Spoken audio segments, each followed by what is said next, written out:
New arrivals that we have here. How about the 1995 AM General Humvee M998 pickup?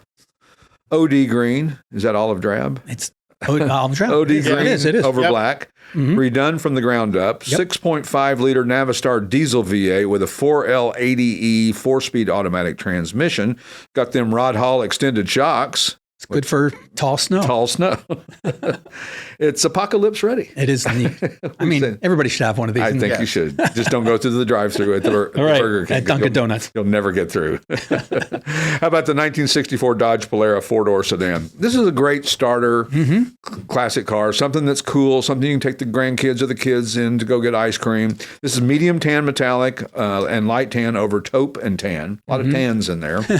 98,000 actual miles. It's got the 318-inch cubic inch V8 with a Holley Sniper EFI, which is interesting to make it a little bit more reliable. You don't have to dink around with the carburetor and that kind of thing. It's got Willwood front power disc brakes, which is a good thing to add to a car. Right. And I would say the price, this is a good example. The price doesn't reflect the Holley Sniper in there, too. This is a well-priced car. And an upgraded stereo that's in it. I mean, this thing is nicely done. And, there are probably things in it that don't factor into the price as much as they actually put in it.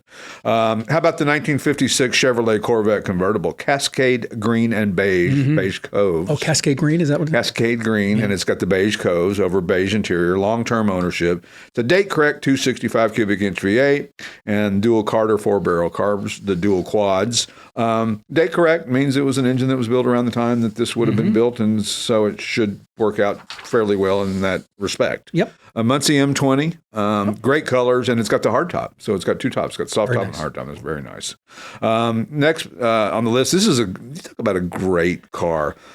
For a starter classic car. 1986 Ford Mustang GT Convertible, black over charcoal, 46,000 actual miles, garage kept, a time capsule, 5-liter V8, got a great sound, fun to drive, plenty of power.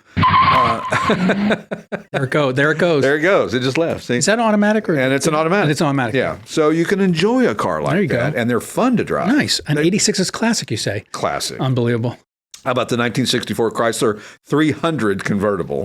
Rosewood poly over white and black. 383 cubic inch 4-barrel V8. Very original example. Lots of new stuff. It's got power steering and brakes, which is very important to a lot of people, especially, you can get a car with no power steering. It can be a little tricky driving, especially at low speeds. Right. I love no power steering when you're on a higher speed, sweeping turns at 50, 60 miles an hour. Sure. But around town, not quite the same. So, but this is, drop top, again, reasonably priced, something that it's affordable to get into. And then last but not least, the 1961 Ford Thunderbird Convertible, Corinthian white over black, long-term ownership, Radnor Hunt winner, 390 cubic inch 4-barrel V8. These things, they weighed a lot, but they had big power. Cruise-o-matic automatic, and it's got the Roadster cover included, it's a fiberglass cover that goes over the back seat that makes it look more very cool. Sporty. Yeah. Yep. So that's our new inventory for the week. The Classic Auto Mall Show with their host, Stewart Howden.